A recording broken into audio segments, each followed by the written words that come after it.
तो दोस्तों finally the richer का नया सेक्शन आ चुका है और इसके जो एपिसोड है वो वीकली करके एक तरह से रिलीज़ किए जा रहे हैं। अभी हाल ही के अंदर इसका जो एपिसोड 4 है वो 27 फरवरी को रिलीज़ किया गया था और साथ ही साथ आने वाला एक एपिसोड 6 मार्च है। जी हाँ दोस्तों, 6 मार्च 2025 को हमें इसका 5वां एपिसोड देखने को मिलने वाला है। तो आज हम द रीचर के नए सेक्शन के बारे में बात करेंगे। पूरी जानकारी आपको बताएंगे इसके pre production, releasing, casting, fact, detail update के बारे में। तो वीडियो को करते हैं स्टार्ट और इसके बारे में हम जानना चालू करते हैं। रीचर एक अमेरिकी एक्शन क्राइम टेलीविजन सीरीज है जिसे निक सेंटोरा ने अमेजन प्राइम वीडियो के लिए विकसित किया है। ली चाइल्ड की जैक रीचर बुक सीरीज पर आधारित इसमें एलन रिचसन मुख्य किरदार के रूप में, जो एक स्वघोषित होबो और भूतपूर्व अमेरिकी सेना के सैन्य पुलिसकर्मी है जिनके पास जबरदस्त ताकत, बुद्धि और क्षमताएं हैं। अपनी यात्रा के दौरान रीचर खतरनाक अपराधियों से मिलता है और उनसे लड़ता है। रीचर का पहला सीजन चाइल्ड के 1997 के डेब्यू उपन्यास किलिंग फ्लोर पर आधारित था और 4 फरवरी 2022 को रिलीज हुआ था। बैड लक एंड ट्रबल 2007 पर आधारित दूसरा सीजन 15 दिसंबर 2023 को शुरू हुआ और 19 जनवरी 2024 को समाप्त हुआ। तीसरा सीजन 2003 के उपन्यास परसुएडर पर आधारित था, जिसका प्रीमियर 20 फरवरी 2025 को हुआ। अक्टूबर 2024 में तीसरे सीजन के प्रीमियर से पहले सीरीज को चौथे सीजन के लिए नवीनीकृत किया गया था। एक स्पिन ऑफ श्रृंखला नेगले वर्तमान में निर्माणाधीन है। आधार: जैक रीचर एक पूर्व अमेरिकी सेना सैन्य पुलिस मेजर है जिसके पास अव्वल जांच और युद्ध का व्यापक अनुभव है, जो एक घुमक्कड़ के रूप में रहना पसंद करता है तथा संयुक्त राज्य अमेरिका में शहर शहर घूमता रहता है। पहले सीजन में जॉर्जिया के ग्रामीण शहर मार्ग्रेव का दौरा करते समय रीचर को हत्या के आरोप में गिरफ्तार किया जाता है। रिहा होने के बाद वह 2 ईमानदार पुलिस अधिकारियों ऑस्कर फिनले और रोस्को कोंकलिन के साथ मिलकर भ्रष्ट कानूनविदों, राजनेताओं और एक अमीर व्यापारी और उसके बेटे से जुड़ी एक स्थानीय साजिश की जांच करता है, जो एक जालसाजी सिंडिकेट चला रहे हैं, और साथ ही अपने भाई के हत्यारे का पर्दाफाश करते हैं। दूसरे सीजन में रीचर का संपर्क न्यूयॉर्क शहर से उसके निष्क्रिय एमपी यूनिट के पूर्व सदस्य नेगली से होता है, जब उनके अपने एक सदस्य की रहस्यमय परिस्थितियों में हत्या कर दी जाती है।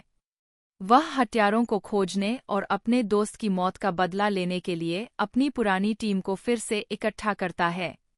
टीम की जांच उन्हें एक भ्रष्ट सुरक्षा विभाग वाली एक प्रौद्योगिकी कंपनी तक ले जाती है, जो एक खतरनाक हथियार डीलर के साथ साजिश रच रही है। तीसरे सीजन में रीचर एक विशाल आपराधिक उद्यम के अंधेरे अंडरबेली में उतरता है, जब वह एक डीए मुखबिर को बचाने का प्रयास करता है। वहाँ वह रहस्यों और हिंसा की दुनिया का सामना करता है और अपने अतीत से जुड़े मुद्दों का सामना करता है।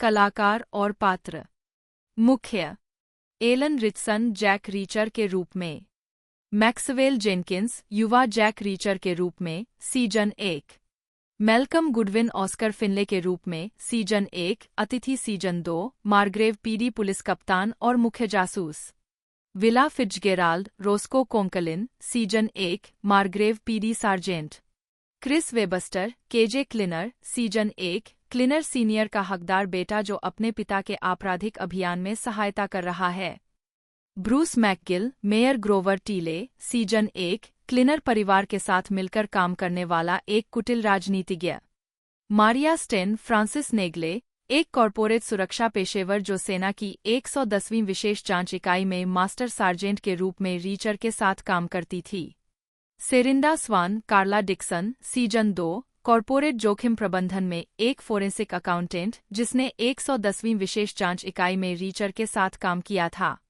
शॉन सिपोस डेविड ओडोनेल सीजन 2, एक वकील और एक परिवार जिसने रीचर के साथ 110वीं विशेष जांच इकाई में काम किया था, फर्डिनेंड किंग्सले एएम सीजन 2, एक अनुभवी भाड़े का सिपाही और आतंकवादी हथियार डीलर जो कई छद्म पहचानों के साथ यात्रा करता है, Robert Patrick Shane Langston season 2, एक पूर्व एनवाईपीडी जासूस और न्यू एज के भ्रष्ट सुरक्षा प्रमुख, एक निजी रक्षा ठेकेदार, Sonia Cassidy Susan Duffy season 3, एक डीए एजेंट जो जैचरी बेक की जांच का नेतृत्व कर रही है। जॉनी बर्चटोल्ड रिचर्ड बेक के रूप में सीजन 3, जैचरी का बेटा। Roberto Montesinos, Guillermo Villanueva, season 3, एक डीए एजेंट और सुसान डफी की टीम का सदस्य। Olivier Richards Paul Paulie van Hoven, season 3, Zachary Beck के अंगरक्षक। Brian T Francis Xavier Quinn बटा जूलियस मैककेब, सीजन 3, एक पूर्व अमेरिकी सैन्य लेफ्टिनेंट कर्नल और रीचर का पूर्व दुश्मन। Anthony Michael Hall, Zachary Beck, season 3, एक ओरिएंटल गलीचा आयातक, बिजारे बाजार के मालिक। पुनरावर्ती। फिनले से मिलने के बाद रीचर रोस्को को शवों को निपटाने में मदद करने के लिए ले जाता है। वह केजे की चेतावनी के पीछे की सच्चाई का भी खुलासा करता है। इराक में सेवा करते समय रीचर ने 3 नागरिक पुरुषों को मार डाला जो युवा लड़कों के एक समूह का यौन उत्पीड़न कर रहे थे। अटलांटा हवाई अड्डे पर सबूतों को फेंक दिए जाने के बाद रीचर एक होटल के कमरे का भुगतान करता है, जहां वह और रोस्को शॉवर में उसे आश्चर्यचकित करने के बाद सेक्स करते हैं। अगले दिन वे एक पूर्व क्लीनर कर्मचारी के घर जाते हैं और खाली एयर कंडीशन के डिब्बे पाते हैं, जिसके बारे में रीचर को संदेह है कि इनका इस्तेमाल नकली नकदी को स्थानांतरित करने के लिए किया गया था। पिकार्ड उन्हें उस मोटल के बारे में एक सुराग देता है जहां जो अपनी हत्या से पहले रुका था। रीचर को एक छिपा हुआ नोट मिल जाता है, इससे पहले कि अधिक भाड़े के सैनिक रोस्को और उस पर हमला करें। रोस्को रीचर की जान बचाता है। 5-5 कोई माफी नहीं। नॉर्बर्टो बारबा स्कॉट सुलिवान 4 फरवरी 2022। मॉली बेथ की हत्या के लिए दोषी महसूस करते हुए रीचर ने केजे पर हमला करके अपनी कुंठा निकाली जब उसने रोस्को के ट्रक में तोड़फोड़ की। क्लीनर ने आरोप लगाने से इनकार कर दिया। रोस्को को पता चला कि टीले ने उसे घटिया पुलिस कार्य के लिए निकाल दिया है। नए सुरागों की तलाश में रीचर को रोस्को के मृतक पूर्व बॉस ग्रे द्वारा छोड़ी गई एक चाबी और ट्रंक मिलती है, जिसमें शोध शामिल है, जो रीचर के संदेह की पुष्टि करता है कि मार्ग्रेव क्लीनर के जालसाजी ऑपरेशन का केंद्र है, लेकिन कोई उपयोगी सबूत नहीं है। मेम्फिस की यात्रा करते हुए रीचर अपने पुराने साथी निजी अन्वेषक फ्रांसिस नेगली से मिलता है ताकि एक हिटमैन को ढूंढ सके जो का हत्यारा हो सकता है। ग्रे की हत्या के बारे में जानने के बाद रोस्को द्वारा टीले को मुक्का मारने के बाद फिनले उसे हबल परिवार के अंगरक्षक के रूप में पिकार्ड की जगह देकर शहर से बाहर निकाल देता है। रीचर और नेगली एक हताश मेम्फिस पुलिस वाले द्वारा उनके जीवन पर किए गए प्रयास से बच जाते हैं, जिसका परिवार धमकी दी गई थी। फिनले क्लीनर के कार्यालय में घुसता है और पाता है कि क्लीनर की हत्या हो चुकी है। 6 कागज उमर माधा आद्रिता मुखर्जी 4 फरवरी 2022। फिनले और रीचर क्लीनर के ट्रकों में से एक का पीछा करते हैं। फिनले रीचर को बताता है कि मार्ग्रेव में आने का असली कारण तलाक नहीं था, बल्कि इसलिए था क्योंकि उसकी पत्नी शेरोन लंबी बीमारी के बाद मर गई थी। ट्रक खाली मिलने के बाद रीचर जो के संपर्कों में से एक प्रोफेसर केट कैस्टिलो से मिलने के लिए न्यूयॉर्क शहर जाता है। उसे पता चलता है कि एक अन्य संपर्क की हत्या लूटे जाने की आड़ में की गई थी।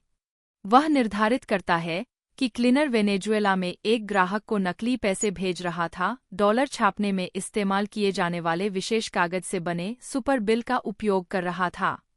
हत्यारे रोस्को और हबल के परिवार को ढूंढते हैं, लेकिन रोस्को दोनों पुरुषों को जंगल में भेज देता है। पिकार्ड की प्रतीक्षा करते समय पॉल हबल की पत्नी चार्ली क्लीनर के साथ उनकी भागीदारी का विवरण साझा करती है, यह बताते हुए कि पॉल को पैसे की लूट में धोखा दिया गया था और फिर उसकी वफादारी सुनिश्चित करने के लिए उसे एक व्यक्ति को सूली पर चढ़ते हुए देखने के लिए मजबूर किया गया था। रीचर कैस्टिलो को पुलिस सुरक्षा दिलाने की व्यवस्था करता है और उसे मारने के लिए भेजे गए हत्यारे का गला घोंटने के लिए अपनी नेकटाई का उपयोग करता है। साथ रीचर ने कुछ नहीं कहा। लिन ओडिंग स्कॉट सुलिवान 4 फरवरी 2022। अधिकारी स्टीवेंसन और उनकी गर्भवती पत्नी की हत्या हबल परिवार के बारे में जानकारी प्राप्त करने के लिए एक हिट स्क्वाड द्वारा की जाती है। अगली सुबह टीले ने बहाने से फिनले को नौकरी से निकाल दिया। रीचर आखिरी मार्ग्रेव अधिकारी बेकर, जिसे रीचर भ्रष्ट मानता है, पर भरोसा करने का नाटक करता है, हबल के घर की तलाशी लेने की एक नकली योजना साझा करता है। फिनले व्यक्तिगत रूप से स्टीवेंसन के माता-पिता को उसकी मौत की सूचना देने जाता है। हिट स्क्वाड हबल के घर जाता है, रीचर को मारने की योजना बनाता है, लेकिन वह क्लिनर के भतीजे डॉसन सहित सभी को फंसाकर मार देता है। उसके द्वारा एकत्र की गई जानकारी के आधार पर उसे पता चलता है कि क्लिनर अपने पैसे छापने के लिए आवश्यक कागज प्राप्त करने के लिए $1 के नोटों को ब्लीच कर रहा था। रीचर रोस्को से संपर्क करता है, जो अपनी खोज पिकार्ड के साथ साझा करता है। रीचर फिनले को भाड़े के सैनिकों से बचने में मदद करता है, जो स्टीवेंसन के घर जाने के कारण उसके मोटल तक उसका पीछा करते हैं। रीचर और फिनले जॉबलिंग के घर लौटते हैं, जिसे जला दिया गया है। वे जॉबलिंग के माता-पिता के घर की तलाशी लेते हैं और नकली नोटों के बक्से पाते हैं। वे पिकार्ड के साथ एक बैठक की व्यवस्था करते हैं, लेकिन जब वे पहुंचते हैं तो पिकार्ड के जे और टीले के साथ इंतजार कर रहा होता है। विली सी कारपेंटर मोस्ले सीजन 1 के रूप में एक बुजुर्ग नाई और मार्ग्रेव का लंबे समय से निवासी एक हार्वे गुइलेन जैस्पर के रूप में सीजन 1 मार्ग्रेव के मेडिकल परीक्षक एक क्रिस्टोफर रसेल जो रीचर सीजन 1 एक सीक्रेट सर्विस एजेंट और जैक रीचर का बड़ा भाई। गैविन व्हाइट युवा जो रीचर के रूप में डो Lesley Fray Josephine Reacher season 1 Jack Reacher की मां। Matthew Marsden Stan Reacher season 1 Jack Reacher के पिता। ह्यूग थॉम्पसन बेकर के रूप में सीजन 1 क्लिनर के पेरोल पर एक भ्रष्ट मार्ग्रेव अधिकारी 3। जोनाथन कोएन्सगेन स्टीवेंसन सीजन 1 के रूप में एक मार्ग्रेव अधिकारी और पॉल हबल का चचेरा भाई। AJ Simmons Dawson Kliner season 1 Kliner senior का भतीजा जो अपने चाचा के अपराध अभियान के लिए एक हिटमैन और प्रवर्तक के रूप में काम करता है। मार्क बेंडाविड पॉल हबल सीजन 1 के रूप में एक बैंकर जिसे क्लिनर जालसाजी गिरोह की सहायता करने के लिए मजबूर किया जाता है। एक पैट्रिक गैरो टेनर स्पाइवे सीजन 1 एक भ्रष्ट सुधार अधिकारी जिसे हबल को मारने के लिए क्लिनर ने पैसे दिए थे।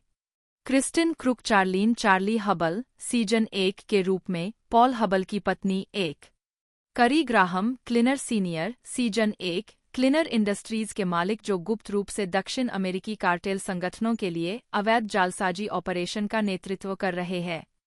एक मार्टिन रोच पिकार्ड सीजन 1 एक FBI एजेंट और फिनले का पुराना दोस्त। डोमिनिक लोम्बार्डोजी गैटानो गाय रुस्सो सीजन 2 एक NYPD हत्याकांड जासूस जो फ्रांच की हत्या की जांच कर रहा है। ल्यूक बिली केल्विन फ्रांच सीजन 2 के रूप में जिन्होंने 110वीं विशेष जांच इकाई में रीचर के साथ काम किया था। उसकी हत्या ने रीचर को 110वीं इकाई को अस्थायी रूप से पुनर्गठित करने और उसके हत्यारों का पता लगाने के लिए प्रेरित किया। एंड्रेस कोलांटेस जॉर्ज सांचेज सीजन 2 के रूप में जो 110वीं विशेष जांच इकाई में रीचर के साथ काम करता था और बाद में मृत पाया गया। एडसन मोरालेस मैनुअल ओरोजको सीजन 2 जो रीचर के साथ 110वीं विशेष जांच इकाई में काम करता था और बाद में मृत पाया गया। शैनन कूक टोनी स्वान सीजन 2 जिन्होंने 110वीं विशेष जांच इकाई में रीचर के साथ काम किया और न्यू एज में सुरक्षा के सहायक निदेशक के रूप में कार्य किया। डीन मैकेंजी स्टेनली लोरे सीजन 2 के रूप में जिन्होंने 110वीं विशेष जांच इकाई में रीचर के साथ काम किया था। दूसरे सीजन से पहले ऑफ स्क्रीन एक कार दुर्घटना में उनकी मौत हो गई थी। Christina Cox Marlowe Burns season 2 new age में संचालन निदेशक। Daniel David Stewart Steven Elliott season 3 एक DA एजेंट और सुसान डफी की टीम का सदस्य। अतिथि Lara Jean Chorostecki Molly Beth Gordon season 1 के रूप में एक सीक्रेट सर्विस एजेंट जो रीचर के साथ शामिल थी। 4 Lochlyn Munro David Wright season 2 के रूप में अटलांटिक सिटी में नेपच्यून कैसीनो के सुरक्षा प्रमुख जहां वह रीचर से परिचित होता है। अल सेपिएंजा ड्रू मार्श सीजन 2 एक भ्रष्ट NYPD लेफ्टिनेंट और गाय रुस्सो का बॉस। एपिसोड मौसम एपिसोड मूलतः जारी। सबसे पहले जारी अंतिम बार जारी। 1 8-4 फरवरी 2022 2 8-15 दिसंबर 2023 19 जनवरी 2024 3-5 8-20 फरवरी 2025 27 मार्च 2025 सीजन 1 2022। कुल संख्या। सीजन में न। शीर्षक निर्देशक द्वारा लिखित मूल रिलीज की तारीख। 1 मार्गरेव में आपका स्वागत है। थॉमस विंसेंट निक सेंटोरा 4 फरवरी 2022। आधी रात को एक आदमी जिसकी बाद में पहचान जो रीचर के रूप में हुई को जॉर्जिया के मार्गरेव के ठीक बाहर गोली मार दी गई। अगली सुबह जैक रीचर एक ग्रेहाउंड बस में आता है और शहर में चलता है, जहां उसे हत्या के लिए एक भोजनालय में गिरफ्तार किया जाता है। उसे पॉल हबल नामक एक बैंकर के साथ स्थानीय जेल में रखा जाता है, जिसने हत्या की झूठी बात कबूल की है। स्पाइवी, एक बदमाश गार्ड, उन्हें आम आबादी के साथ रखता है, जहां रीचर क्रूरता से उनके जीवन पर एक प्रयास को नाकाम कर देता है। हबल बताता है कि उसने एक आपराधिक संगठन के लिए कवर करने की बात कबूल की है, जो अन्यथा उसे और उसके परिवार को मार देता। रिहा होने के बाद स्थानीय व्यवसायी क्लिनर के बेटे केजे क्लिनर ने शहर में रीचर को मौखिक रूप से धमकाया। जब वह बाद में पुलिस स्टेशन लौटता है तो उसे दूसरी हत्या के बारे में बताया जाता है। 2 पहले नृत्य करो। सैम हिल स्कॉट सुलिवान 4 फरवरी 2022। रीचर स्थानीय पुलिस कप्तान ऑस्कर फिनले और रोस्को कोंकलिन नामक एक पुलिस अधिकारी के साथ मिलकर अपने भाई की हत्या और हिरासत से रिहा होने के बाद हबल के हाल ही में लापता होने की जांच करता है। फिनले के बॉस एड मॉरिसन और उनकी पत्नी की उनके घर पर ही जघन्य तरीके से हत्या कर दी जाती है। रीचर का अनुमान है कि हबल की देखभाल न करने के कारण उसकी हत्या कर दी गई। मेयर ग्रोवर टीले, जो खुद भी गंदे हैं, पुलिस प्रमुख का पदभार संभालते हैं और फिनले को मॉरिसन की मौत की झूठी जांच करने का आदेश देते हैं। फिनले के दोस्त FBI एजेंट पिकार्ड हबल की पत्नी और बच्चों को अनौपचारिक सुरक्षात्मक हिरासत में लेने के लिए सहमत होते हैं। रीचर स्पाइवी के साथ एक बैठक तय करता है, लेकिन 2 दक्षिण अमेरिकी पूर्व सैनिकों द्वारा घात लगाकर हमला किया जाता है, जिससे स्पाइवी भागने में सफल हो जाता है। फिर रोस्को उसे एक बार में ले जाता है, जहां वे डांस करते हैं। घर लौटते समय उन्हें पता चलता है कि सड़क बह गई है और उन्हें एक ही मोटल के कमरे में रात बिताने के लिए मजबूर होना पड़ता है, जहां रीचर अपने अतीत के बारे में बताता है। 3 चम्मच भर। स्टीफन सुरजिक आद्रिता मुखर्जी 4 फरवरी 2022। रोस्को घर लौटता है और चोरी का सबूत ढूंढता है। रीचर के आग्रह पर वह उसे एक बंदूक देती है। समूह सीक्रेट सर्विस में जो के सहकर्मी मॉली बेथ गॉर्डन से संपर्क करता है, यह जानकर कि जो बड़े पैमाने पर जालसाजी की रिपोर्ट की जांच करने के लिए एक गोपनीय असाइनमेंट पर मार्गरेव में था। रीचर क्लिनर के एक वकील को जॉबलिंग के बारे में जानकारी के लिए धमकाता है, जो क्लिनर का एक ट्रक ड्राइवर है, जिसे कंपनी ने पुलिस हिरासत से छुड़ाने के लिए बहुत मेहनत की थी। इस बीच फिनले सुराग के लिए स्पाइवी के घर की जांच करता है और पुलिस द्वारा उसे चोर समझकर पीटा जाता है। फिर दोनों व्यक्ति क्लिनर से व्यक्तिगत रूप से मिलते हैं। क्लिनर दावा करता है कि वह कुछ नहीं जानता और जांच छोड़ने की धमकी देता है। रीचर रोस्को और फिनले को अस्थायी रूप से अपने घरों से बाहर जाने के लिए मना लेता है। आपूर्ति खरीदते समय रोस्को को क्लिनर का बेटा केजे मिलता है, जो उसे चेतावनी देता है कि रीचर एक हत्यारा है। पूर्व सैनिक फिर से रीचर पर घात लगाते हैं, लेकिन इस बार वह उन्हें मार देता है। फिर उसे कार की डिक्की में स्पाइवे की लाश मिलती है। रीचर उसका पीछा कर रहे एक अजनबी पर हमला करता है और बाद में उसे NYPD जासूस गाय रूसो के रूप में पहचानता है। रीचर, नेग्ले और ओडोनेल अटलांटिक सिटी जाते हैं, जहां 2 और टीम के साथी सांचेज और ओरोज को नेपच्यून कैसीनो के लिए सुरक्षा गार्ड के रूप में काम करते हैं। रास्ते में वे टीम के एक अन्य सदस्य और रीचर के लिए संभावित प्रेमरुचि कार्ला डिक्सन से मिलते हैं। वे कैसीनो के सुरक्षा प्रमुख डेविड राइट में एक मददगार सहयोगी पाते हैं। वह टीम को रहने के लिए एक स्वीट का मुआवजा देता है और उन्हें सांचेज और ओरोजको की खोज में मदद करता है। दुर्भाग्य से उसके पुलिस संपर्कों से पुष्टि होती है कि दोनों पुरुषों का अपहरण कर लिया गया, उनकी हत्या कर दी गई और उन्हें फ्रांस के समान पहाड़ों के उसी क्षेत्र में फेंक दिया गया। वह पुष्टि करता है कि किसी भी कैसीनो में पैसा गायब नहीं है। 11:03 तस्वीर 1000 शब्द कहती है उमर माधा पेनी कॉक्स 15 दिसंबर 2023। फ्लैशबैक में न्यू एज के सुरक्षा प्रमुख शेन लैंगस्टन को फ्रांच को जानकारी के लिए प्रताड़ित करते हुए दिखाया गया है। हेलीकॉप्टर से फेंके जाने से पहले फ्रांच लैंगस्टन को चेतावनी देता है कि बड़ा आदमी उसके लिए आ रहा है। वर्तमान में रीचर टीम के लिए बंदूकें हासिल करता है, इससे पहले कि रूसो ओडोनेल और उसे गिरफ्तार कर ले। रूसो ने खुलासा किया कि उसकी जांच ने हत्याओं में एक संदिग्ध की पहचान की है, अजारी महमूद एएम उपनामों का मालिक, एक आतंकवादी दलाल जो होमलैंड सुरक्षा विभाग द्वारा वांछित है।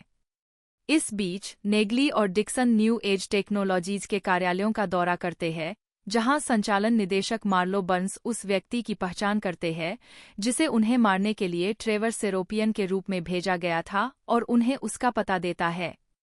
डेनवर में रहते हुए एम को पता चलता है कि उसके उपनामों को उड़ा दिया गया है और लैंगस्टन को बताता है कि न्यूयॉर्क में उसके नियोजित आगमन में देरी होगी। इस बीच डिक्सन यह अनुमान लगाता है कि फ्रांच यूएसबी पर खोजे गए आंकड़ों की सूची दिनों और महीनों का प्रतिनिधित्व करती है। रीचर, नेग्ली, डिक्सन और ओडोनेल सेरोपियन के घर जाते हैं, एक घात की सही भविष्यवाणी करते हैं और न्यू एज के लिए काम करने वाले कई भाड़े के सैनिकों को मार देते हैं। न्यू एज की संलिप्तता की पुष्टि होने के बाद टीम के सदस्य कंपनी के मुख्यालय पर छापा मारते हैं और सबूत पाते हैं कि विशेष जांचकर्ता सदस्य टोनी स्वान वहां एक कर्मचारी था। 12-4 सिम्फनी में एक रात, उमर माधा कैट डफी 22 दिसंबर 2023। जैसे ही टीम के सदस्य न्यू एज से अपने निष्कर्षों की जांच करते हैं, वे स्वान के इरादों से असहमत होते हैं क्योंकि पता चलता है कि वह कंपनी के सुरक्षा विभाग में काम कर रहा था। टीम के सदस्यों को पता चलता है कि न्यू एज के पास लिटिल विंग नामक एक सरकारी रक्षा अनुबंध है जो लेवोय नामक एक सीनेटर के नोट्स की बदौलत है। इस बीच डेनवर में वापस एम न्यूयॉर्क जाने से पहले उसकी पहचान चुराने के प्रयास में एक प्लास्टिक सर्जन की हत्या कर देता है।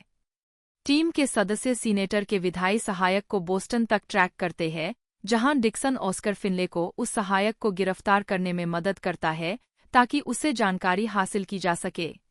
सहायक रीचर और ओडोनेल को बताता है कि लिटिल विंग एक मिसाइल कार्यक्रम है। इसके बाद रीचर ने लैंगस्टन को फोन किया, जिसने उसे वहां से चले जाने के लिए रिश्वत देने का प्रयास किया, लेकिन रीचर ने मना कर दिया और कहा कि वह उसे हेलीकॉप्टर से नीचे फेंकना चाहता है। 13-5 दफन कैरोल बैंकर स्कॉट सुलिवान 29 दिसंबर 2023। नेग्ली और डिक्सन मिसाइलों को देखने के लिए डेनवर में न्यू एज की सुविधा का दौरा करते हैं, लेकिन पाते हैं कि उन्हें पहले ही एक ट्रक में ले जाया जा चुका है। एएम के एक गुर्गे ने पहले ट्रक के मार्ग पर दूसरे ट्रक के खराब होने का नाटक किया और उसके चालक को मार डाला। उसने ट्रक का ट्रेलर खोला, जिसमें 3 अन्य गुर्गे और मिसाइलें दिखाई दीं। नेग्ली और डिक्सन, जो पहले ट्रक का पीछा कर रहे थे, ट्रेलर बदलने के ठीक बाद घटनास्थल पर पहुंचे। गुर्गे नेग्ली और डिक्सन को मारने की कोशिश करते हैं। पहला गुर्गा मिसाइलों को लेकर भाग जाता है, इससे पहले कि नेग्ली और डिक्सन अन्य 3 को मार देते हैं। न्यू एज के डेनवर सुविधा के प्रबंधक से नेग्ली और डिक्सन को मिले कागजी काम से उन्हें पता चलता है कि स्वान ने मिसाइलों को न्यू एज से बाहर जाने दिया था। इस बीच रीचर और ओडोनेल वाशिंगटन डीसी जाते हैं और एएम के बारे में जानकारी के लिए होमलैंड सुरक्षा विभाग की यात्रा करते हैं। सीनेटर लेवोय रीचर से मिलते हैं और संभावित आतंकवादी हमले को रोकने में अपनी सहायता की पेशकश करते हैं। टीम के सदस्य फिर फ्रांच के अंतिम संस्कार के लिए न्यूयॉर्क वापस जाते हैं, जहां रीचर रूसो से मिलता है और उसका सामना करता है, जो बताता है कि लैंगस्टन और न्यू एज सुरक्षा विभाग स्वान को छोड़कर पूर्व एनवाईपीडी जासूस है, जिन्होंने जांच के बाद समय से पहले सेवानिवृत्ति ले ली थी। अंतिम संस्कार के दौरान 2 हिटमैन टीम के सदस्यों को मारने की कोशिश करते हैं। हिटमैन में से एक मारा जाता है। रीचर और रूसो दूसरे का पीछा करते हैं और उसे पकड़ लेते हैं। वह बताता है कि स्वान ने उसे टीम के सदस्यों को मारने के लिए पैसे दिए थे। जब वह अपना भुगतान लेने के लिए एक परित्यक्त इमारत में जाता है, तो इमारत में विस्फोट हो जाता है। बंदी बनाए जाने के दौरान रीचर को पता चलता है कि स्वान कभी लैंगस्टन में शामिल नहीं हुआ और उसने साजिश का हिस्सा बनने से इनकार कर दिया। उसकी अवज्ञा के परिणामस्वरूप स्वान की हत्या कर दी गई और उसके कटे हुए शरीर के अंगों का इस्तेमाल डीएनए सबूत के लिए किया गया ताकि उसे नामित अपराधी के रूप में फंसाया जा सके। नेग्ली और लेवॉय की सुरक्षा टीम ने रीचर को न्यू एज फैसिलिटी से सफलतापूर्वक बाहर निकाला, जिससे वह लैंगस्टन के हेलीकॉप्टर में सवार हो सका। रीचर शेष अंगरक्षक को मार देता है और जैसा कि वादा किया गया था, लैंगस्टन को उसकी मौत के लिए हेलीकॉप्टर से नीचे फेंक देता है, जिससे ओडोनेल और डिक्सन मुक्त हो जाते हैं। इसके बाद टीम एम को घात लगाकर मारने के लिए न्यू एज इंजीनियर के घर जाती है। यह अनुमान लगाते हुए कि लेवॉय की सुरक्षा टीम जांचकर्ताओं की हत्या करने जा रही थी, टीम $65 मिलियन की धनराशि को अपने और अपने मृत सहयोगियों के जीवित परिवार के सदस्यों के बीच वितरित करती है, फिर अपने अपने रास्ते पर चली जाती है। सीजन 3, 2025। कुल संख्या। सीजन में न शीर्षक 6 निर्देशक द्वारा लिखित 7 मूल रिलीज की तारीख 5/17 एक अनुनय करने वाला सैम हिल स्कॉट सुलिवान 20 फरवरी 2025। मेन में रीचर अपहरणकर्ता को गोली मारकर एक ऐसे आदमी की मदद करता है जिसका अपहरण किया जा रहा था। जब रीचर गलती से एक पुलिस वाले को गोली मार देता है तो पुलिस उसका पीछा करती है। वह आदमी, जिसका नाम रिचर्ड बेक है, रीचर को बताता है कि उसका पहले भी अपहरण हो चुका है और उसके पिता ने फिरौती तभी दी थी जब उसका कान काट दिया गया था।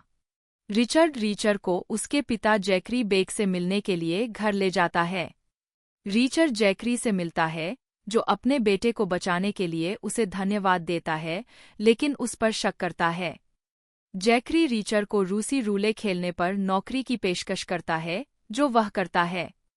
यह पता चला है कि रीचर वास्तव में सुसान डफी के लिए अंडरकवर काम कर रहा है, जिसने उसे अपने पिछले दुश्मन फ्रांसिस जेवियर क्विन से निपटने में रीचर की मदद करने के बदले में अपने एक लापता अंडरकवर एजेंट टेरेसा डेनियल को खोजने के लिए भर्ती। रीचर रात में वाइनरी में घुस जाता है, जहां वह डफी को बताता है कि टेरेसा वहां थी।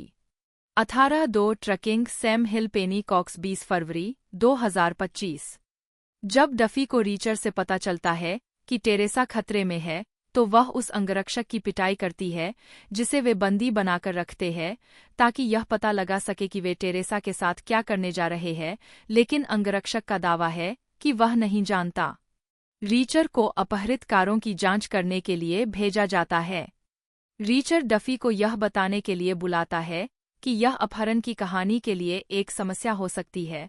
डफी कारों में से एक को पुनः प्राप्त करने के लिए कार यार्ड में जाता है।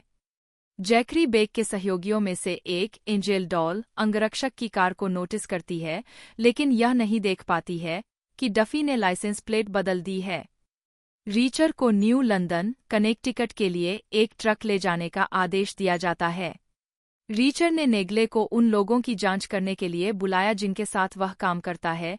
मेन में वापस आकर डॉल रीचर से यार्ड में और अपहरण में उसके कार्यों के बारे में पूछती है, और जब डॉल बेक के मुख्य रक्षक चैपमैन ड्यूक को अपने संदेह के बारे में बताने की कोशिश करती है, तो रीचर उसे मार देता है। केजे ने सभी हत्याओं को कबूल कर लिया। उसने ऑपरेशन और अपने पिता की रक्षा के लिए जो और अन्य लोगों को मार डाला। जब उसने उसे रोकने की कोशिश की, उसे लगा कि वह बहुत आगे निकल गया है। केजे रीचर को बंदी रोस्को का लाइव स्ट्रीम दिखाता है और उसे और पिकार्ड को हबल को खोजने के लिए भेजता है। रीचर पिकार्ड को टायर ठीक करने के लिए रोकने के लिए धोखा देता है और उसे गोली मार देता है। पिकार्ड भागने में सफल हो जाता है। रीचर तुरंत हबल को ढूंढता है, जो बताता है कि वह क्लिनर के ऑपरेशन को रोकने के लिए जो और जॉबलिंग, जिन्हें डर था कि नकली नोट चुराने के लिए उनकी हत्या कर दी जाएगी, के साथ काम कर रहा था। फिनेले को बेकर ने प्रीसिंक्ट में प्रताड़ित किया। रीचर ने स्टेशन पर ट्रक से टक्कर मार दी और उसे मार डाला। नेग्ली आता है और रीचर क्लिनर की फैक्ट्री को गैसोलीन से जलाने से पहले हथियार इकट्ठा करता है। फिनेले हाइड्रोलिक प्रेस में पिकार्ड को कुचल कर मार देता है, जबकि रोस्को टीले को वश में करता है और हथकड़ी लगाता है, और जब वह उसकी बंदूक लेने जाता है तो उसे गोली मार देता है। जैसे ही गोदाम में आग लगती है, रीचर केजे पर ज्वलनशील रसायन डालता है और उसे आग में धकेल देता है, जिससे वह जिंदा जल जाता है। फ्लैशबैक से पता चलता है कि कैसे रीचर की मां लंबी बीमारी के बाद पेरिस में मर गई, जिससे उसे अपने फ्रांसीसी दादा का क्रॉइक्स डे गुएरे मिला। रोस्को रीचर को अपना नंबर देता है और कहता है कि जब भी वह चाहे उसे कॉल कर सकता है। वह उसे बताती है कि वह मार्ग्रेव का पुनर्निर्माण करना चाहती है। रीचर ने सुझाव दिया कि वह मेयर के लिए दौड़ने पर विचार करे। फिनले ने बोस्टन वापस जाने का फैसला किया, जो कि मृत्यु के स्थान पर पदक दफनाने के बाद रीचर चुपचाप मार्ग्रेव से बाहर निकलता है और अपनी यात्रा जारी रखने के लिए सवारी के लिए अपना अंगूठा बाहर निकालता है। सीजन 2 2023-24 कुल संख्या। सीजन में न शीर्षक निर्देशक द्वारा लिखित मूल रिलीज की तारीख 9/1 ATM सैम हिल निक सेंटोरा 15 दिसंबर 2023। कैत्सकिल पर्वतमाला में कहीं एक व्यक्ति को हेलीकॉप्टर से फेंककर उसकी मौत के घाट उतार दिया जाता है। अगले दिन जैक रीचर अरकांसस में अपना पेंशन चेक प्राप्त कर रहा होता है जब वह एक सशस्त्र कार चोर को काबू करने के लिए हस्तक्षेप करता है। फिर वह देखता है कि उसकी ATM रसीद में राशियों में एक अंतर्निहित सैन्य आपातकालीन सहायता कोड है। रीचर अपने पूर्व साथी फ्रांसिस नेग्ले से संपर्क करता है, जो पुष्टि करती है कि उसने उसका ध्यान आकर्षित करने के लिए इसे वहां लगाया था। हेलीकॉप्टर से गिराया गया व्यक्ति केल्विन फ्रांच था, जो सेना में अपने समय के दौरान रीचर द्वारा चुने गए विशेष जांच इकाई का एक और पूर्व सदस्य था। दोनों एक तीसरे सदस्य डेविड ओडोनेल की मदद से हत्या की जांच शुरू करते हैं। रीचर फ्रांच द्वारा छिपाई गई एक डेटा ड्राइव प्राप्त करता है, संख्याओं की एक सूची और एम से शुरू होने वाले नामों की एक अलग सूची प्राप्त करता है, जो उपनाम होने का संदेह है। नेग्ले ने खुलासा किया कि 110वीं विशेष जांच इकाई के एक अन्य सदस्य स्टेन लोवेरी की फ्रांच की हत्या से 2 साल पहले एक कार दुर्घटना में मृत्यु हो गई थी, जिससे 110वीं के केवल 7 जीवित सदस्य बचे।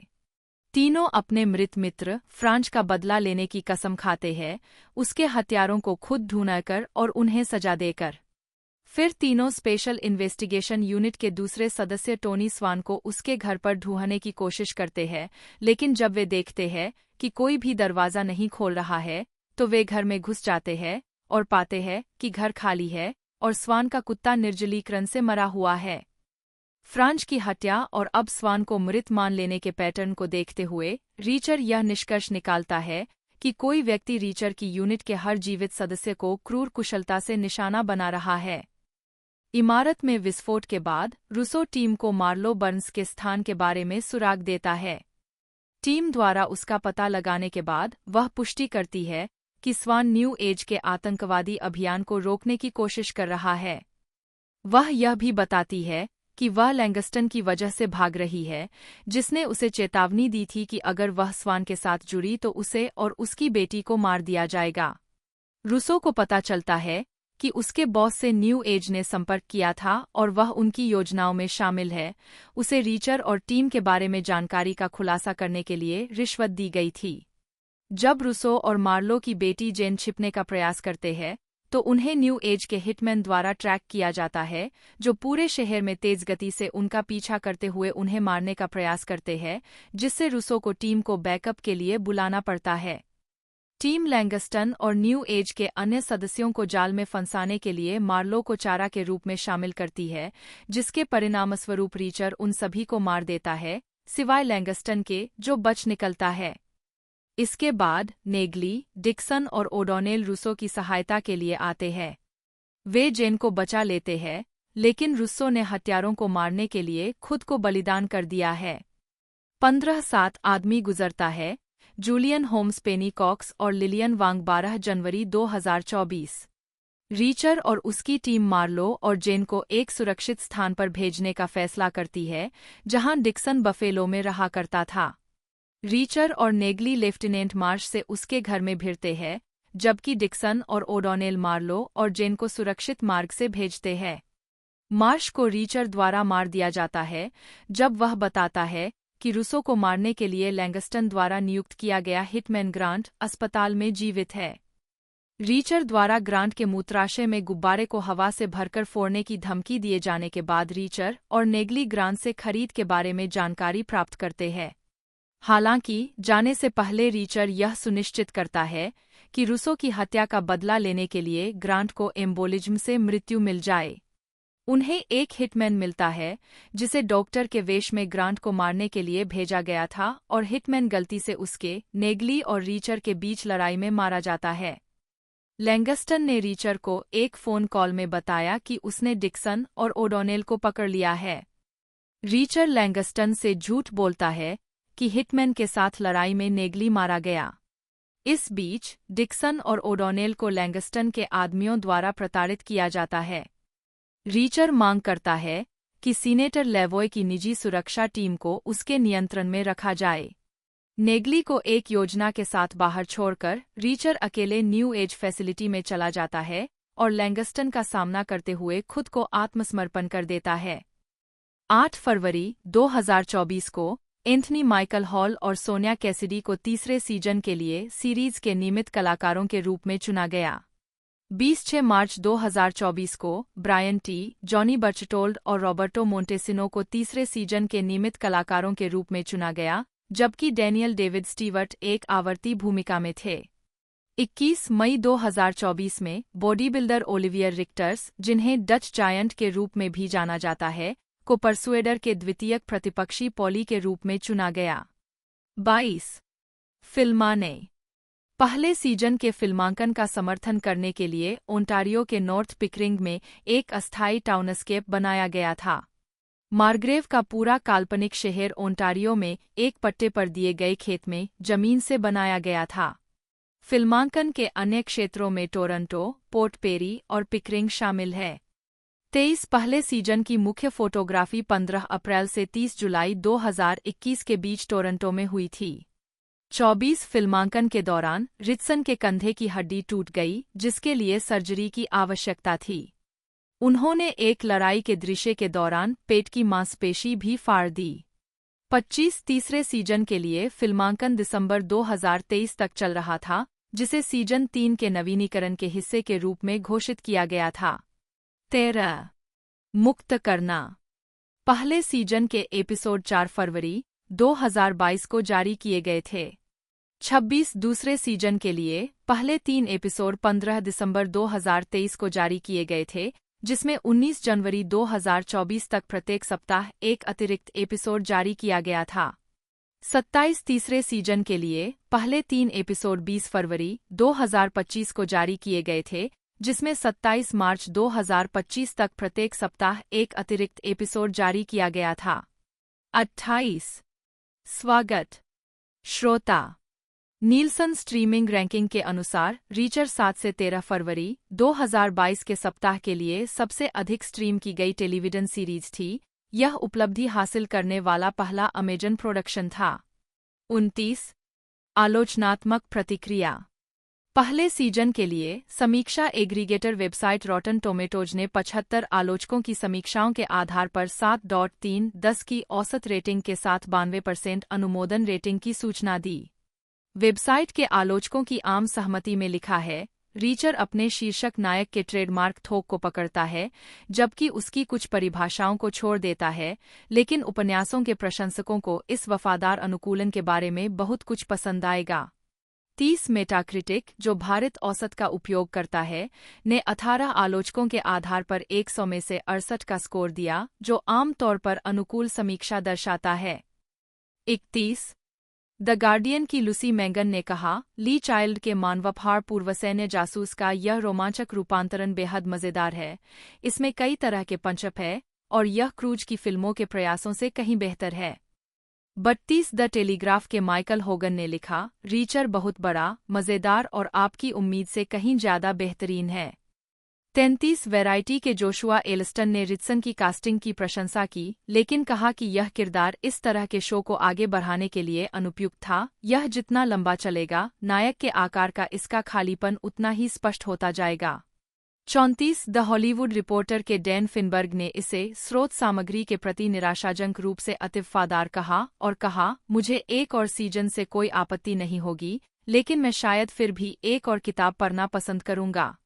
35 दूसरे सीजन को रॉटन टोमाटोज पर 43 आलोचकों की समीक्षाओं के आधार पर 98% अनुमोदन रेटिंग मिली है, जिसकी औसत रेटिंग 7.8/10 है। वेबसाइट के आलोचकों की आम सहमति बताती है, एलन रिचसन की बाइसेप्स की तरह मजबूत, रीचर अपने दूसरे सीजन में एक धूर्त पलक के साथ rock M sock M pulp के रूप में आत्मविश्वास से भरा हुआ है। 36 मेटाक्रिटिक, जो भारत औसत का उपयोग करता है, ने 14 आलोचकों के आधार पर 100 में से 79 का स्कोर दिया, जो आम तौर पर अनुकूल समीक्षा दर्शाता है। 37 इसके विपरीत, फोर्ब्स ने दूसरे सीजन को टीवी पर सबसे खराब शो में से एक के रूप में आड़े हाथों लिया और कहा कि उसे रीचर एक विशेष रूप से आकर्षक नायक बनाने के लिए पर्याप्त नहीं है। 38 उपोत्पाद। मुख्य लेख नेगले। 4 सितंबर 2024 को यह घोषणा की गई कि रीचर श्रृंखला के नियमित फ्रांसिस नेगले पर केंद्रित एक स्पिन श्रृंखला अमेजन प्राइम वीडियो पर विकास में थी, जिसमें मारिया स्टेन अपनी भूमिका को फिर से निभाने के लिए तैयार थीं। 39 1 अक्टूबर 2024 को यह घोषणा की गई कि प्राइम वीडियो ने श्रृंखला के लिए सेंटोरा और निकोलस वुटन के साथ शोरनर के रूप में काम करते हुए श्रृंखला को हरी झंडी दे दी है। 40 नेगले पर फिल्मांकन फरवरी 2025 में टोरंटो में शुरू हुआ। 41-42 संदर्भ।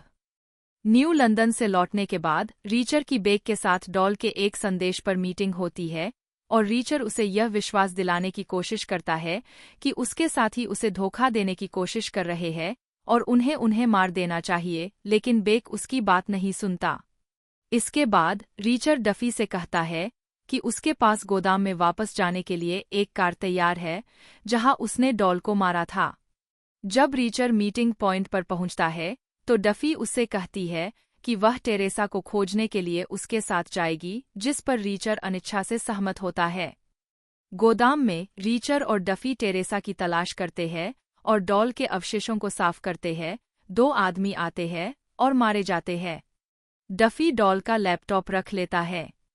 अगले दिन रीचर को शहर में रिचर्ड के साथ रहना पड़ता है। रीचर उसे कुछ गुंडों से बचाता है और रिचर्ड उसे बताता है कि उसे और उसके पिता को जैकरी के बॉस जूलियस मैककेब से खतरा है। जब रीचर घर लौटता है, तो वह ड्यूक और बेक के साथ एक केबिन में जाता है, जहां अपहरणकर्ता छिपे हुए थे। रीचर ड्यूक को मारने और गोलीबारी का नाटक करने का अवसर लेता है। कार में वह बेक को हरा देता है और उसका नंबर 2 बन जाता है। 20-4 डोमिनिक टीबीए लिलियन वांग 27 फरवरी 2025। 21-5 स्मैकडाउन टीबीए माइकल जे गुटिरेज 6 मार्च 2025। 22-6 पानी पर धुआं टीबीए स्कॉट सुलिवान 13 मार्च 2025। 23-7 एले स्टोरी टीबीए पेनी कॉक्स और कैट डफी 20 मार्च 2025। 24-8 अधूरा काम टीबीए स्कॉट सुलिवान 27 मार्च 2025। उत्पादन विकास 15 जुलाई 2019 को ली चाइल्ड के जैक रीचर उपन्यासों के एक टीवी श्रृंखला रूपांतरण की घोषणा अमेजन द्वारा की गई थी। निक सेंटोरा, जिन्होंने स्कॉर्पियन बनाया था, पैरामाउंट टेलीविजन और स्काईरांस मीडिया के माध्यम से श्रृंखला लिखने, दिखाने और निर्माण करने के लिए तैयार थे। 8-14 जनवरी 2020 को टीवी श्रृंखला को ग्रीनलाइट किया गया, जिसमें चाइल्ड के साथ Don Granger, Scott Sullivan, David Ellison, Dana Goldberg, Marci Ross और क्रिस्टोफर मैकक्वेरी कार्यकारी निर्माता थे। पहले सीजन की घोषणा चाइल्ड के उपन्यास किलिंग फ्लोर के रूपांतरण के रूप में की गई थी। 9 जुलाई 2021 में यह घोषणा की गई कि एमजे बैसेट निर्देशक के रूप में श्रृंखला में शामिल हुए। 11 किताबों को स्क्रीन पर ढालने के लिए लेखकों ने फैसला किया कि उन्हें रीचर को अपने विचारों को अधिक बार मौखिक रूप से व्यक्त करने की आवश्यकता होगी, लेकिन वे उसके संवाद को छोटा और सीधा रखेंगे और उसे केवल उन लोगों से अधिक समय तक बोलने देंगे जिनका वह सम्मान करता है। उन्होंने किताबों की तुलना में नेगले को सीरीज में पहले पेश करने का भी फैसला किया। 12-2 दिसंबर 2023 को दूसरे सीजन के प्रीमियर से पहले यह पता चला कि तीसरे सीजन की फिल्मांकन शुरू हो गया था। 13-9 अक्टूबर 2024 को तीसरे सीजन के प्रीमियर से पहले अमेजन ने चौथे सीजन के लिए सीरीज का नवीनीकरण किया। 14 ढलाई 4 सितंबर 2020 को एलन रिचसन को शीर्षक भूमिका में लिया गया। 15-22 मार्च 2021 को मैल्कम गुडविन, विला फिट्जगेराल्ड और क्रिस वेबस्टर को सीरीज के नियमित कलाकार के रूप में लिया गया। 16-19 मई 2021 को ब्रूस मैकगिल, मारिया स्टेन और ह्यूग थॉम्पसन मुख्य कलाकारों में शामिल हुए।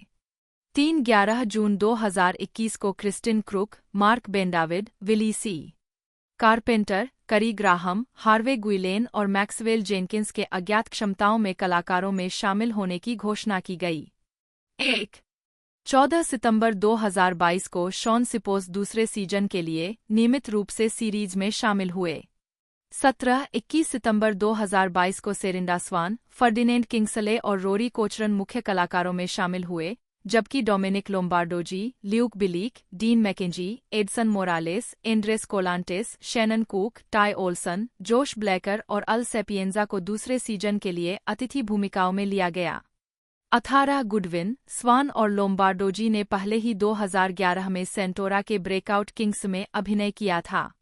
5 मई 2023 को रॉबर्ट पैट्रिक को कोचरन की जगह लेने के लिए चुना गया, जो दूसरे सीजन के साथ शेड्यूलिंग संघर्ष के कारण चले गए। 2017 में उन्होंने SYFY सीरीज ब्लड ड्राइव में मुख्य किरदार निभाया। 2018 में रिचसन ने DC यूनिवर्स सीरीज टाइटन्स में हैंक हॉल बटा हॉक की आवर्ती भूमिका निभाई। 26 उनका शुरुआती सौदा सिर्फ 2 एपिसोड के लिए था, लेकिन दूसरे सीजन के लिए उन्हें सीरीज के नियमित सदस्य के रूप में पदोन्नत किया गया। निर्माताओं ने पात्रों की संख्या कम करने का फैसला किया और रिचसन को सीरीज से बाहर कर दिया गया। 27 2020 में रिचसन को अमेजन प्राइम पर एक नामांकित श्रृंखला में जैक रीचर को चित्रित करने की घोषणा की गई थी। 28 फिल्में 2015 में लेजर टीम के प्रीमियर में एलन रिचसन कलाकारों और निर्देशक के साथ। मूवी क्रेडिट में 2006 की फिल्म द बुचर में एक भूमिका शामिल है, साथ ही 2009 की फायर अप में एक छोटी भूमिका भी शामिल है।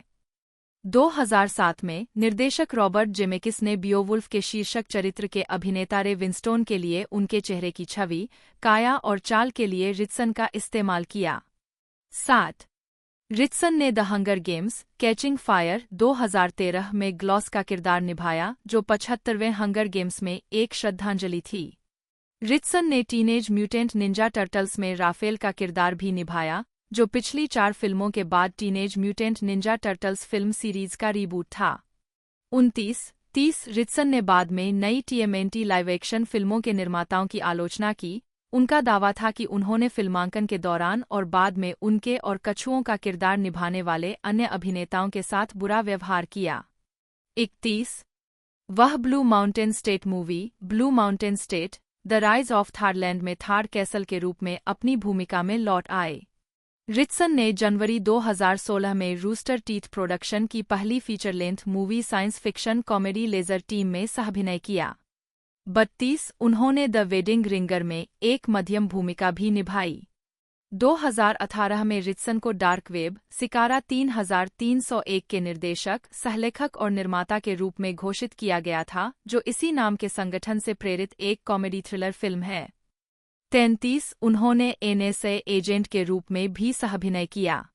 34 यह फिल्म फ्रीकर फिल्म्स की पहली मूल परियोजना है, जो रिचसन द्वारा संचालित एक फिल्म फंड है। 33 डार्क वेब, सिकारा 3301 के अधिकार 2020 में लायंसगेट द्वारा हासिल किए गए। 34 जिन्होंने 12 मार्च 2021 को फिल्म को डिजिटल रूप से रिलीज किया। 35-36 2022 में रिचसन फास्ट एक्स के कलाकारों में शामिल हो गए। 37 2024 में रिचसन जॉन गन की ड्रामा फिल्म ऑर्डिनरी एंजेल्स में दिखाई दिए, जिसे मेग टिली और केली फ्रेमन क्रेग ने लिखा था। 38 और गाय रिची की action comedy film the ministry of ungentlemanly warfare में। 39 अन्य कार्य अन्य परियोजनाओं में 2005 के अंत में रिलीज किया गया दिस इज नेक्स्ट टाइम नामक एक स्वतंत्र एल्बम और ऑर्बिट गम के लिए एक रूसी विज्ञापन में प्रदर्शित होना शामिल है। उद्धरण वाचित रिचसन अपने ब्लू माउंटेन स्टेट के सहकलाकार रॉब रामसे के साथ एनॉर्मस फ्रेंड्स नामक एक वेब सीरीज में भी दिखाई देते हैं। 40 वह हॉलीवुड में ईसाई फिल्मों के विकास का समर्थन करते हैं। 41 व्यक्तिगत जीवन। रिचसन की मुलाकात अपनी पत्नी कैथरीन से हाई स्कूल में हुई थी और 2006 में दोनों ने शादी कर ली। 42 रिचसन अपनी पत्नी और अपने 3 बेटों के साथ कई सालों तक फ्लोरिडा में रहे। 2023 में दंपति ने अपना घर बेचने और सड़क पर रहने का फैसला किया ताकि रिचसन अपने परिवार के साथ ज्यादा समय बिता सके। परिवार एयरबीएम्स और होटलों में रहता है। उनकी पत्नी, जो एक वित्तीय विश्लेषक है, अपने बेटों को घर पर ही पढ़ाती है। 43 रिचसन को द्विध्रुवी विकार का निदान किया गया है और उन्होंने इस स्थिति के साथ अपने संघर्ष के बारे में खुलकर बात की है। 44 रिचसन एक ईसाई है और अक्सर अपने ईसाई धर्म के महत्व पर चर्चा करते हैं। 44 उन्होंने जनवरी 2022 में यूट्यूब चैनल इंस्टाचर्च शुरू किया, जहां वे अपने ईसाई विश्वासों पर चर्चा करते हैं। 45 3 अप्रैल 2024 को हॉलीवुड रिपोर्टर ने रिचसन का एक साक्षात्कार प्रकाशित किया जिसमें उन्होंने कहा कि एक बार एक बहुत प्रसिद्ध फोटोग्राफर ने उनका यौन उत्पीड़न किया था और इस कारण से उन्होंने अपना मॉडलिंग करियर छोड़ दिया था। 46 फरवरी 2025 में रिचसन ने जीक्यू को एक साक्षात्कार दिया जिसमें उन्होंने संकेत दिया कि वह पूर्व कांग्रेसी मैट गेट्स के साथ सहपाठी थे। रिचसन ने गेट्स को प्रतिकूल और अच्छा आदमी नहीं कहा। 47 एलन माइकल रिचसन, जन्म 28 नवंबर 1982, नोट एक अमेरिकी अभिनेता है। उन्होंने अपने अभिनय की शुरुआत एक्वामैन बटा आर्थर करी के रूप में द CW सुपरहीरो सीरीज स्मॉलविले 2005 से 2010 में की, जहां वे 5वें और 10वें सीजन के बीच अतिथि कलाकार के रूप में दिखाई दिए। रिचसन ने स्पाइक टीवी के सिटकॉम ब्लू माउंटेन स्टेट 2010 से 2012 में एक प्रमुख भूमिका निभाई थी, एक भूमिका जिसे उन्होंने 2016 की फिल्म सीक्वल में दोहराया था। उन्होंने SYFY action series blood drive 2017 में भी मुख्य भूमिका निभाई और 2018 से 2021 तक DC यूनिवर्स बटा HBO मैक्स सीरीज टाइटन्स में हैंक हॉल बटा हॉक के रूप में सुपरहीरो टेलीविजन पर वापसी की। टेलीविजन के बाहर रिचसन ने 2014 के teenage mutant Ninja turtles reboot और इसके 2016 के सीक्वल में राफेल की भूमिका निभाई, साथ ही the hunger games, catching fire 2013, lazer team 2015 और फास्ट एक्स 2023 में भी दिखाई दिए। उन्होंने निर्देशन में अपनी शुरुआत की और एक्शन कॉमेडी डार्क वेब, सिकारा 3301 2021 में सहाभिनय किया। प्रारंभिक जीवन और शिक्षा। रिचसन का जन्म 28 नवंबर 1982 को ग्रैंड फोर्क्स, नॉर्थ डकोटा में हुआ था। वे विकी रिचसन, एक हाई स्कूल शिक्षक, और डेविड रिचसन, एक सेवानिवृत्त अमेरिकी वायुसेना के मुख्य मास्टर सार्जेंट के बेटे हैं। 6 वे 3 बेटों में से दूसरे हैं। बचपन के दौरान उनका परिवार इलिनोइस के रेंटॉल में चला गया। 10 साल की उम्र में रिचसन का परिवार फ्लोरिडा के नाइसविले में बस गया। 7 उन्होंने नाइसविले हाई स्कूल में पढ़ाई की और 2001 में स्नातक किया। 8 उन्हें गायन के लिए पूर्ण संगीत छात्रवृत्ति दी गई और उन्होंने कॉलेज जाना शुरू किया, लेकिन क्योंकि उन्हें संतुष्टि महसूस नहीं हुई इसलिए उन्होंने पढ़ाई छोड़ दी। इसके बाद वे लॉस एंजल्स चले गए, जहां उन्होंने कुछ वर्षों तक एक मॉडल के रूप में काम किया। 9 1999 से 2003 तक उन्होंने ओकालोसा वाल्टन कम्युनिटी कॉलेज, जो अब नॉर्थवेस्ट फ्लोरिडा स्टेट कॉलेज है, में दोहरे नामांकन वाले छात्र के रूप में भाग लिया और फिर एसोसिएट ऑफ आर्ट्स की डिग्री के साथ स्नातक किया। 10 वह फाइन आर्ट्स डिवीजन के साउंड सेशंस और मैड्रिगल सिंगर्स के सदस्य थे। 11 12 13 आजीविका। मॉडलिंग। उन्होंने एबरक्रॉम्बी एंड फिच कैटलॉग में अपने मॉडलिंग करियर की शुरुआत की। 14 टेलीविजन। 2013 में टेलीविजन सीरीज हवाई 5 में एलेक्स ओलॉकलिन के साथ रिचसन बाय। रिचसन को पहली बार 2004 में सेलिब्रिटी का दर्जा मिला जब वे हॉलीवुड में कट जाने से पहले तीसरे सीजन में शीर्ष 87 प्रतियोगियों में से एक के रूप में अमेरिकन आइडल में दिखाई दिए। शो में उनकी उपस्थिति एक एपिसोड में उनके स्ट्रिप्टीज के लिए प्रसिद्ध थी, जिसमें उन्होंने ऑडिशन के दौरान जज पाउला अब्दुल को मंत्रमुग्ध कर दिया था। 15 उनके टेलीविजन अभिनय क्रेडिट में टेलीविजन सीरीज स्मॉलविले में आर्थर करी उर्फ एक्वामैन के रूप में एक आवर्ती अतिथि कलाकार की भूमिका, 16 2006 हॉलमार्क चैनल की film though none go with me में चेरिल लैड के साथ एक सेना अधिकारी की एक छोटी सी भूमिका, और 2009 की लाइफटाइम मूल फिल्म नोरा रॉबर्ट्स मिडनाइट बेव में लुसियन मानेट की भूमिका शामिल है। स्मॉलविले में उनकी भूमिका ने पहली बार चिह्नित किया कि किसी अभिनेता ने आधिकारिक तौर पर लाइसेंस प्राप्त लाइव एक्शन प्रोडक्शन में एक्वामैन का चित्रण किया। 16-17 उनके स्मॉलविले के सह कलाकार जस्टिन हार्टले ने तब से इसी नाम के एक अप्रसारित पायलट में एक्वामैन का चित्रण किया है। रिचसन ने अंतिम सीजन में एक्वामैन के रूप में अपनी भूमिका को दोहराया। 18 रिचसन ने CSI मियामी में भी अपनी उपस्थिति दर्ज कराई, जिसमें उन्होंने सीजन 8 के एपिसोड 19 में एक मृत पीड़ित की भूमिका निभाई। 2011 में वह 90210 के सीजन 3 के एक एपिसोड में मुख्य किरदार टेडी मोंटगोमरी, ट्रेवर डोनोवन के प्रेमी के रूप में दिखाई दिए। 2010 में उन्होंने स्पाइक टीवी के ब्लू माउंटेन स्टेट में एक कॉलेज फुटबॉल टीम के कप्तान थार कैसल की मुख्य भूमिका निभानी शुरू की। 20 फरवरी 2012 में अपने तीसरे सीजन के बाद इसे रद्द किए जाने तक वह शो में रहे।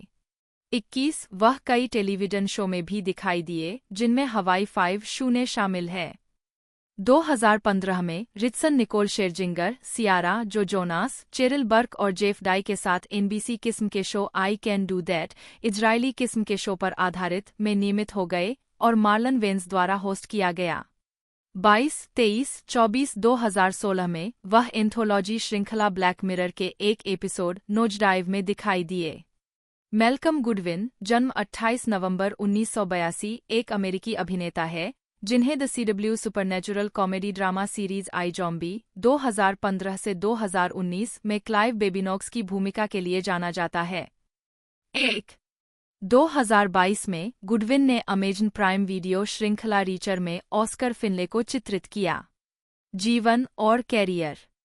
अभिनय के प्रति उनका प्यार न्यूयॉर्क शहर में Julia Richman talent unlimited programme के साथ उनके समय के दौरान शुरू हुआ। बाद में उन्होंने सुनी परचेज कॉलेज एक्टिंग कंजर्वेटरी में प्रशिक्षण लिया, जहां उन्होंने थिएटर आर्ट्स और फिल्म में स्नातक की डिग्री हासिल की। गुडविन ने स्वतंत्र विज्ञापनों, रेखाचित्रों, लघु फिल्मों, संगीत वीडियो और सार्वजनिक सेवा घोषणाओं का निर्देशन और निर्माण किया है। 2011 में वे LMFAO के गीत पार्टी रॉक एंथम के संगीत वीडियो में दिखाई दिए। 3 उन्हें interview, LA confidential, king, vibe और वेनिस के लेखों में दिखाया गया है।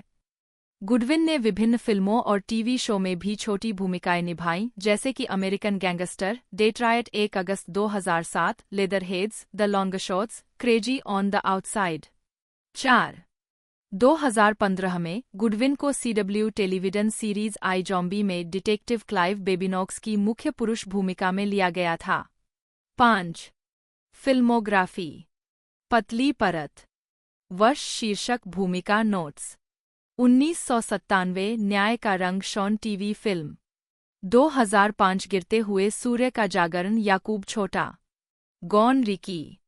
अमीर बनो या उसी कोशिश में मर मिटो शारॉक्स। 2006 वास्तुकार बिग टिम। 2007 अगला मिला ड्रयू छोटा। एनामोर्फ संग्रहालय रक्षक। अमेरिका का अपराधी जिमी जी। 2008 लेदरहेड्स ठंडा करने। धोखे cab driver. The longshots Roy. Saint Anna में चमत्कार हिगिंस। लाजरस परियोजना Robbie. 2009 Mississippi damned Sammy Stone. भयानक पुरुषों के साथ संक्षिप्त साक्षात्कार विषय 42 के पिता। खाली दस्ताने जेम्स छोटा। 2010 बाहर से पागल पोरोटी। 2011 स्पाइक जैसी मूवी बनाए रोनाल्ड। ब्रूस ट्रेविस मैकिल, जन्म 11 जुलाई 1950, एक अमेरिकी अभिनेता है। उन्होंने निर्देशक माइकल मान के साथ द इनसाइडर 1999, अली 2001 और कोलेटल 2004 फिल्मों में काम किया। मैकगिल की अन्य उल्लेखनीय फिल्म भूमिकाओं में जॉन लैंडिस की एनिमल हाउस में Daniel Simpson D, my cousin Vinny में शेरिफ डीन फार्ले और राइड अलोंग और इसके सीक्वल राइड अलोंग 2 में लेफ्टिनेंट ब्रूक्स शामिल है।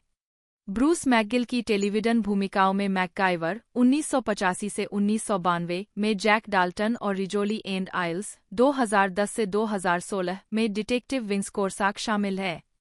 उन्होंने स्टार ट्रेक वोएजर 1999 के एक एपिसोड में एक वृद्ध कैप्टन ब्रेक्सटन का किरदार भी निभाया और द क्लीवलैंड शो 2009 से 2013 में वाटरमैन केबल के मालिक लॉयड वाटरमैन की आवाज दी।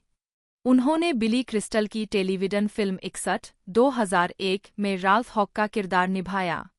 2021 में उन्होंने नेटफ्लिक्स पर नैस्कर कॉमेडी सीरीज द क्रू में एक आवर्ती भूमिका निभाई। प्रारंभिक जीवन। मैकगिल का जन्म सैन एंटोनियो, टेक्सास में हुआ था। वे सैन एंटोनियो के एक कलाकार एड्रियल स्क्वीकी रोज नी जैकब्स के बेटे थे। एक और वुड्रो विल्सन मैकगिल एक रियल एस्टेट और बीमा एजेंट थे। उनकी मां यहूदी थी। 2 उन्होंने सैन एंटोनियो के उत्तर पूर्वी भाग में डगलस मैकार्थर हाई स्कूल और ऑस्टिन में टेक्सास विश्वविद्यालय से ड्रामा में डिग्री प्राप्त की। वे पूर्व टेक्सास राज्य सीनेटर AR श्वार्ज के रिश्तेदार हैं। आजीविका। फिल्म में काम। मैकगिल ने कई फिल्मों में अभिनय किया है। शायद उनकी सबसे प्रसिद्ध भूमिका 1978 की comedy classic National Lampoon's Animal house में डी है। 3 एक ऐसी भूमिका जिसे मैकगिल उस समय निभाने के लिए बेताब थे। एक युवा बेरोजगार अभिनेता के रूप में अपने दिनों को याद करते हुए जब वे न्यूयॉर्क शहर के कास्टिंग ऑफिस में बैठे थे। एनिमल हाउस में उन्होंने अपनी सांस की नली पर अपनी उंगलियां बजाकर विलियम टेल ओवरचर बजाया। उन्होंने मैकगाइवर में इस प्रतिभा को दोहराया। अपनी देखभाल में एक बच्चे को सुलाने के लिए रॉकद क्रैडल बजाया। मैकगिल निर्देशक माइकल मान के पसंदीदा है। उन्होंने उनके साथ उनकी 3 फिल्मों में काम किया है। 1999 की द इनसाइडर, 2001 की अली और 2004 की कोलेटरल।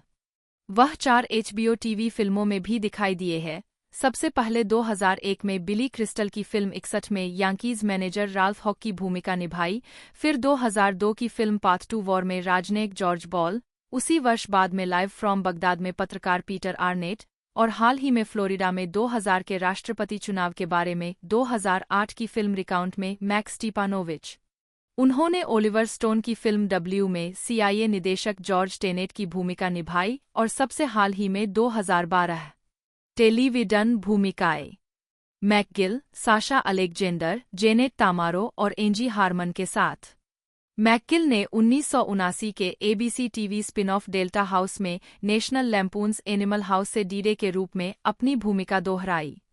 उनकी अन्य टेलीविजन अतिथि प्रस्तुतियों में क्वांटम लीप, पायलट और अंतिम दोनों एपिसोड में Walker, Texas ranger, CSI, crime scene investigation, crime story और मियामी वाइस में 1985 के एपिसोड में विशेष चरित्र के रूप में शामिल है, जिसे आलोचकों द्वारा श्रृंखला के सर्वश्रेष्ठ मियामी वाइस एपिसोड फिर से माइकल मान प्रोडक्शन माना जाता है। और स्टार ट्रेक वॉयेजर में रिलेटिविटी एपिसोड में कैप्टन ब्रेक्सटन के रूप में शामिल है। वह मैकगाइवर में शीर्षक चरित्र के हास्यपूर्ण सबसे अच्छे दोस्त, soldier of fortune, bush pilot Jack Dalton के रूप में नियमित अतिथि कलाकार के रूप में भी कई बार दिखाई दिए। 4 उन्होंने अल्पकालिक श्रृंखला वुल्फ लेक में विलार्ड केट्स की भूमिका निभाई। उन्हें 2007 की शरद ऋतु में बायोनिक वुमन के कलाकारों में शामिल होना था। 5 उन्होंने वीडियो गेम मर्सिनरीज में एजेंट बुफोर्ड की आवाज भी दी। 2009 में McGill law and order special victims unit में गॉर्डन गैरिसन के रूप में दिखाई दिए, जो एक उत्साही कट्टरपंथी anti immigration talk show host है जो अदालत में एक मिनीदंगा भड़काने के बाद हत्यारे को बरी करने की व्यवस्था करता है। मैकगिल ABC के 2010 के TV show no ordinary family में भी दिखाई दिए। 6 मैकगिल ने तीसरे सीजन बेबीलोन 5 के एपिसोड सेवर्ड ड्रीम्स में मेजर एड रयान की भूमिका भी निभाई, जिसने 1997 में सर्वश्रेष्ठ नाटकीय प्रस्तुति के लिए ह्यूगो पुरस्कार जीता। बेबीलोन 5 के निर्माता जे. माइकल स्ट्रेजिंस्की ने मूल रूप से एवरेट मैकगिल को यह भूमिका निभाने के लिए चुना था। हालांकि उन्हें मैकगिल का पहला नाम नहीं पता था, इसलिए जब उन्होंने मैकगिल से संपर्क करने के लिए कहा तो स्ट्रेजिंस्की से पूछा गया कि क्या उनका मतलब ब्रूस मैकगिल से था, जिस पर उन्होंने हाँ में जवाब दिया। हालांकि ब्रूस मैकगिल से मिलने पर स्ट्रेजिंस्की को यह स्पष्ट हो गया था कि वह मैकगिल नहीं है जिसे स्ट्रेजिंस्की ने ध्यान में रखा था। स्ट्रेजिंस्की ने इसके बजाय उसका उपयोग करने का फैसला किया। 7. मैकगिल ने नंबर्स के सीजन 3 एपिसोड के साथ साथ साइक के सीजन 3 एपिसोड में भी एक छोटी भूमिका निभाई थी। मैकगिल ने TNT television crime drama Rizzoli and Isles में अनुध्वी Boston police homicide detective Vince Korsak का किरदार निभाया था। कोरसाक का किरदार एंजी हार्मन द्वारा निभाए गए डिटेक्टिव जेन रिजोली का गुरु और दोस्त है। कोरसाक ने सीरियल किलर चार्ल्स होयट से रिजोली की जान बचाई थी। होयट द्वारा रिजोली को चाकू से मारने से ठीक पहले कोरसाक ने होयट के साथी को गोली मार दी थी। She works hard for the money season 1 episode 4 episode में कोरसाक से पूछा जाता है कि वह कॉलेज कहाँ गया था। वह जवाब देता है, नहीं, एनिमल हाउस को कुछ बार देखा है। मैकगिल ने क्लीवलैंड शो में लॉयड वाटरमैन के रूप में एक आवर्ती आवाज की भूमिका भी निभाई, जो वाटरमैन केबल के समलैंगिक मालिक है, जहां क्लीवलैंड ब्राउन एक केबल इंस्टॉलर के रूप में कार्यरत है। 8 फरवरी 2017 में यह बताया गया कि वह टेलीविजन श्रृंखला NCIS में एक सम्मानित वियतनाम युद्ध के दिग्गज के रूप में अतिथि कलाकार होंगे। 9 मैकगिल ने फॉक्स न्यूज की डॉक्यूमेंट्री सीरीज स्कैंडलस के 2018 सीजन का वर्णन किया। 10 फिल्मोग्राफी पतली परत वर्ष शीर्षक भूमिका नोट्स 1977 ध्यान से संभाले खून 1978 मुट्ठी हिटमैन अमान्य National Lampoon's Animal House Daniel Simpson D-Day दिवस 1981 हाथ ब्रायन फर्गुसन 1982 ग्रेगोरियो कॉर्टेज का गीत रिपोर्टर ब्लेकली 1983 रेशम की लकड़ी मेसन मेस हरले 1985 रात में चार्ली 1986 जंगली बिल्लियाँ डैन डार्वेल कोई दया नहीं lieutenant Hall club paradise Dave Jack का फायरमैन दोस्त 1987 चांद का इंतजार अर्नेस्ट हेमिंग्वे रेखा का अंत बिली हेनी मेरी सफलता का रहस्य डब्लू शो अमान्य 1989 3 भगोड़े चार्ली